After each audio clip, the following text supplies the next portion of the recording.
right, today I'm here at NAMM, and I'm going to be talking to a few people with different companies. And as you can see, it's quite crowded here. This is Thursday, so this is, I think, the first day that the thing is open to the public. So, all right, hope you enjoy.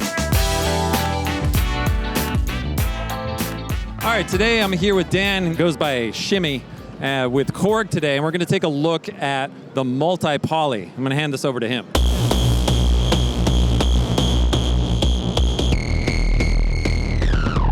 Yes, we have the multi-poly here at Korg 2025, and we have this in 3 versions. We have a keyboard version, we have a module version, as you can see over there, and then over at our computer setup, we have the native version, our software version, which is exactly the same because this is a digital synthesizer.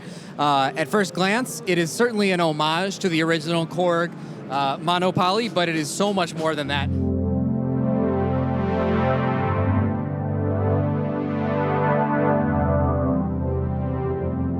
It is just a sound designer's dream, and I'm going to walk you through some of my favorite features. So the first thing to note is that there are 4 oscillators, and you have 4 layers, 4-layer timbrality that you can create at any given time. And if you multiply 4 oscillators per voice by 60 voices times 4 layers, that's a lot to work with, to say the least.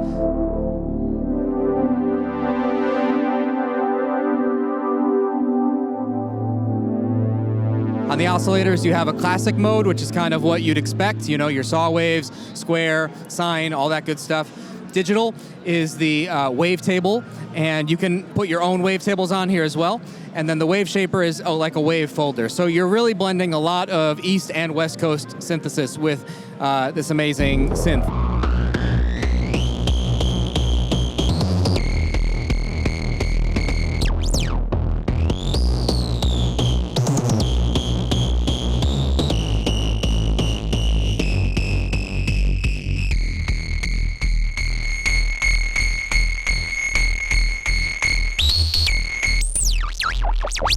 5 LFOs, 4 envelopes, a ton of great effects, and we have quite a lot of filter profiles to choose from. We have all these options, so... Looks like there's a few more than what you guys had on like the wave state. Exactly. So, you know, coming from the wave state and the mod wave in form factor, you'll get some of the similar mod matrices, the chaos pad, obviously, stuff like that, motion 2.0.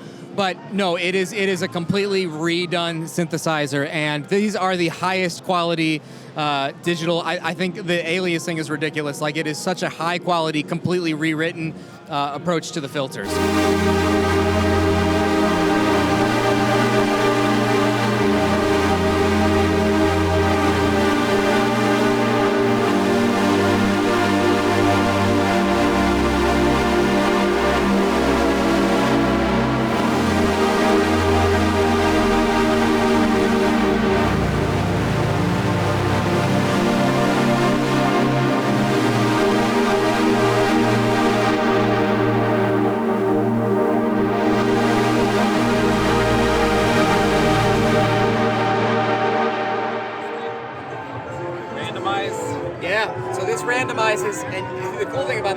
'Randomizes the performance.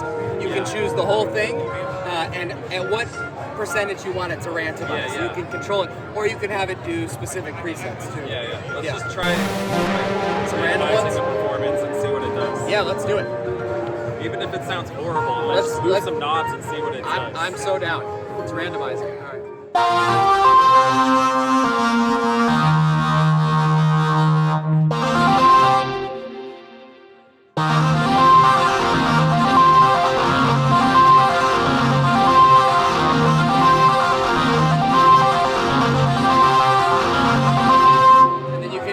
Up the value, it's randomizing. Right. So let's see, let's do 100%.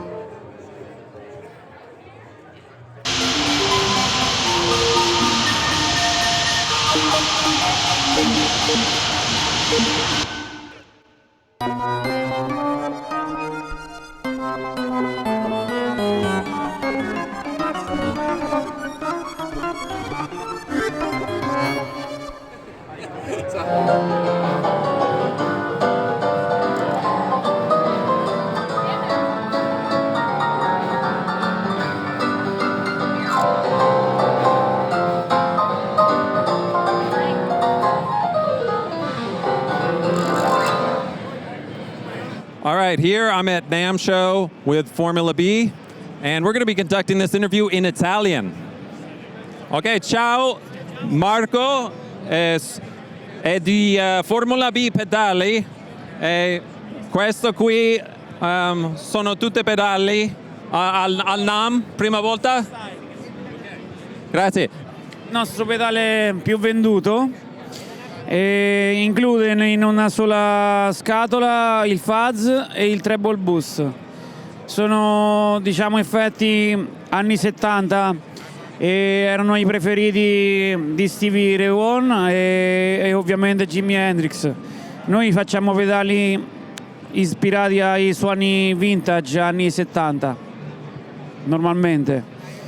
Questo per noi è il primo anno che siamo qua al NAMM e per questa occasione abbiamo portato un vintage vibe hand painted e anche questo fuzz qua che è una riedizione del fuzz face e la enclosure probabilmente sarebbe la borchia della Fiat 500 originale anni 60 e l'abbiamo chiamato Fuzz 500. Questo è That Screamer, è un nuovo pedale? Sì, questo è il nostro nuovo pedale, l'ultimo uscito, e è la nostra visione del Tube Screamer.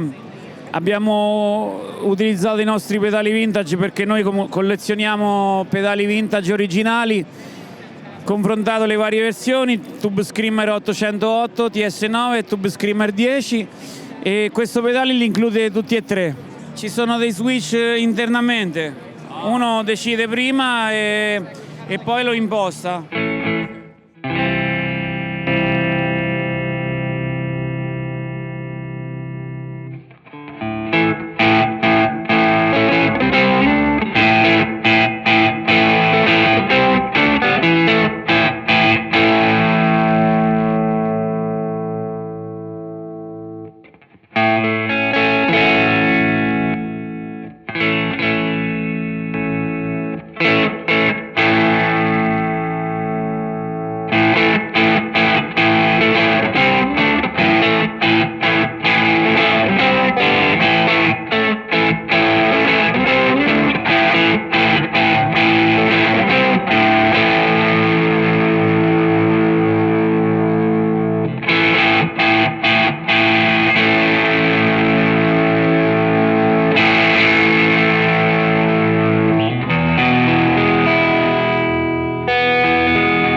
So che tu sei stesso una chitarrista, e come posso fare questa attività? Diciamo che io sono un chitarrista, ma il mio lavoro è fare il tecnico riparatore. Ho iniziato con le televisioni e le radio e poi, essendo un musicista, ho riportato questo mio lavoro nella musica.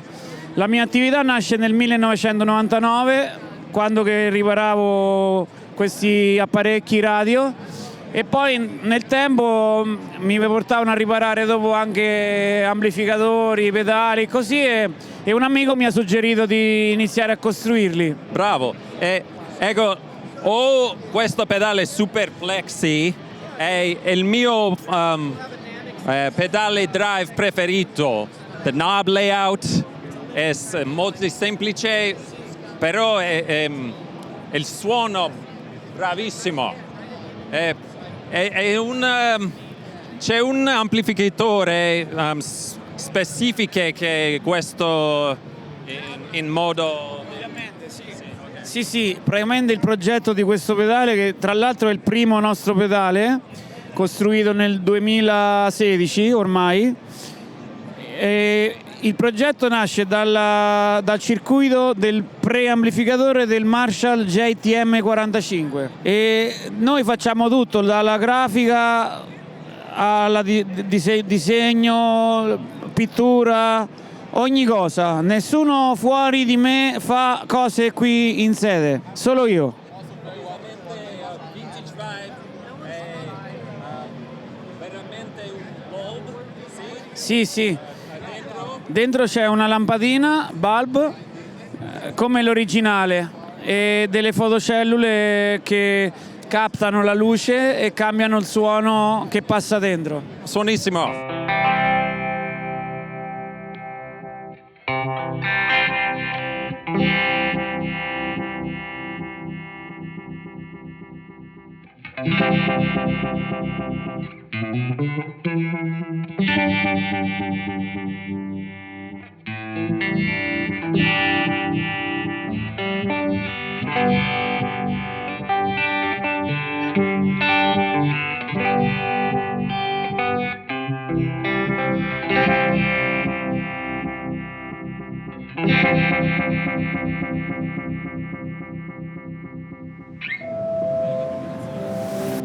All right, today I'm here with Walrus Audio. This is day one of NAMM, and today I'm meeting with Jason the Walrus. I'm going to hand this microphone over to you, and you can talk about a couple of new things. Yeah. Hey, I'm Jason with Walrus. Just here to talk about a couple new pedals that we're bringing out for NAMM. The Qi Etherealizer is a collaboration pedal with a good friend of ours, Yvette Young, and it's some of her favorite effects kind of all wrapped in one box.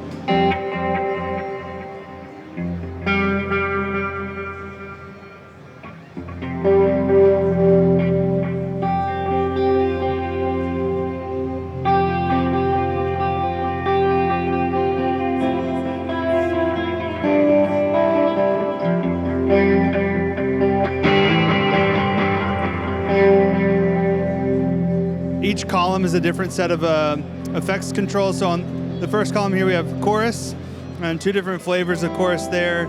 The next column is delay, up to 2 seconds of delay.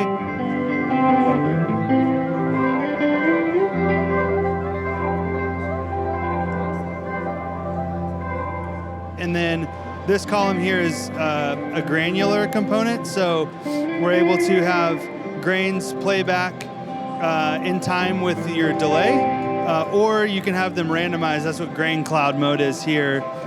Play them more dense or less dense depending on where you have the X knob set. And there's different treatments that we can apply to the grains with this playback knob. And then we have a master mix control, master tone, and then master reverb control for tweaking and tailoring the whole wet side of the chain.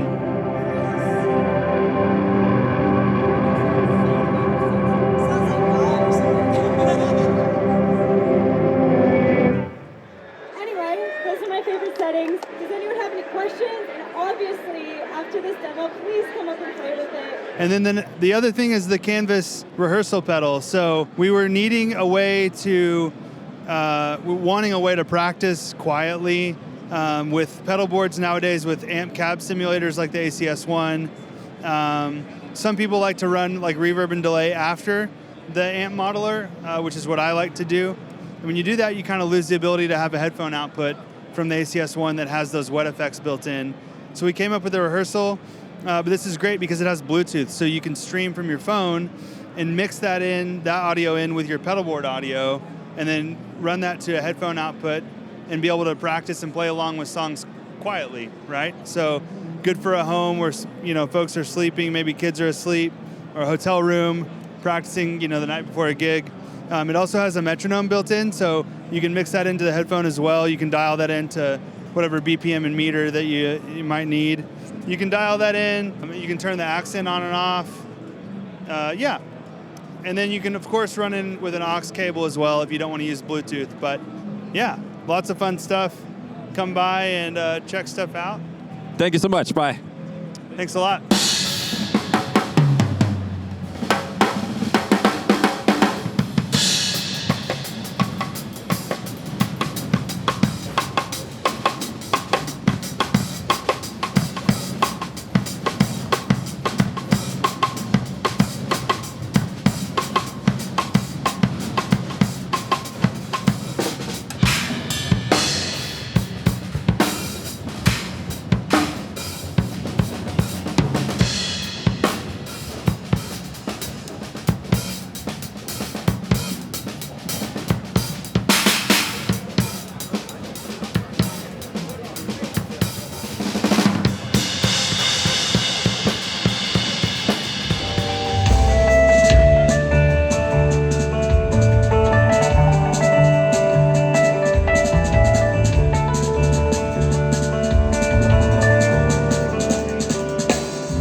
My name is Thomas Banks. I'm a product manager here at Shure Incorporated, and I'm talking to you on an MV7X, which is a traditional XLR analog microphone.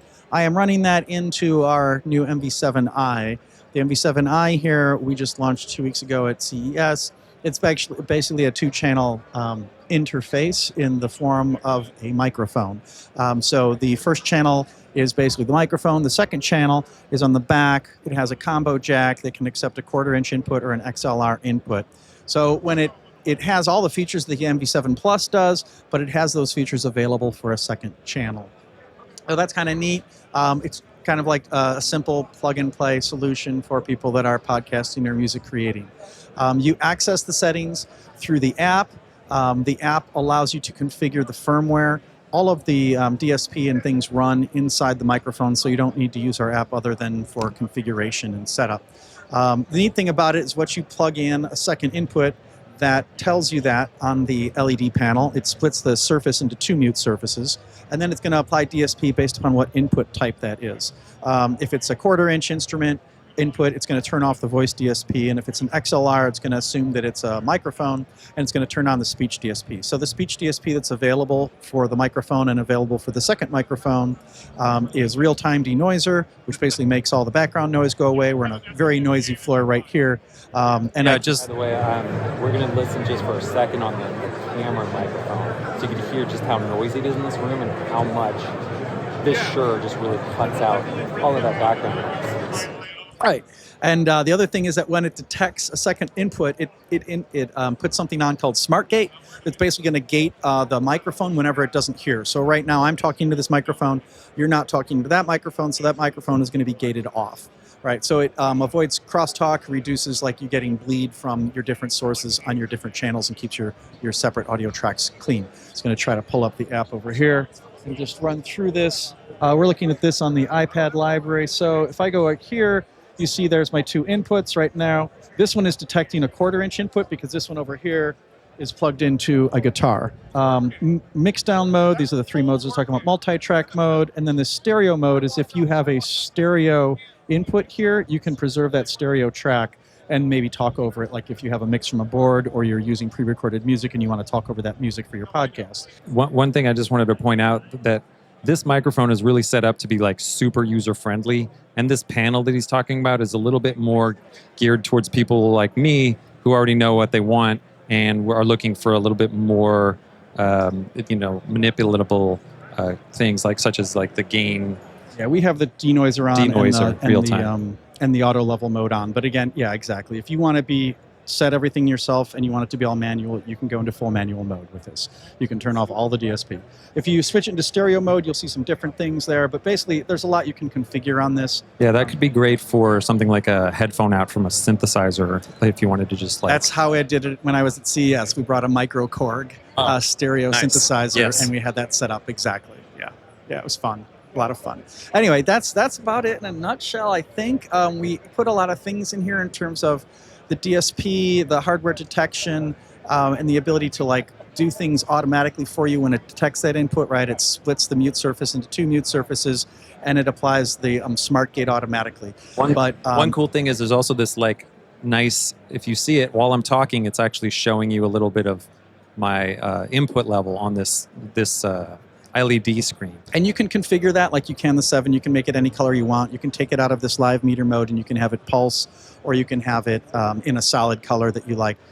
It's going for $349, and we just launched it 2 weeks ago. It's kind of a simple plug-and-play setup. We're trying to make things really simple for people that may not have the knowledge or the desire to be fiddling with gain or to be treating their room. And it's what's the USB-C? Is that it? It is USB-C. USB-C. Yes. Yeah. So make sure your device has USB-C. Yeah, and like I said, it's MFI, so you can plug it into an iPhone if you want, or an Android phone, a laptop or desktop. All right, awesome, Thomas. Thank you so much for talking with me today, and good luck with coming by. The new products.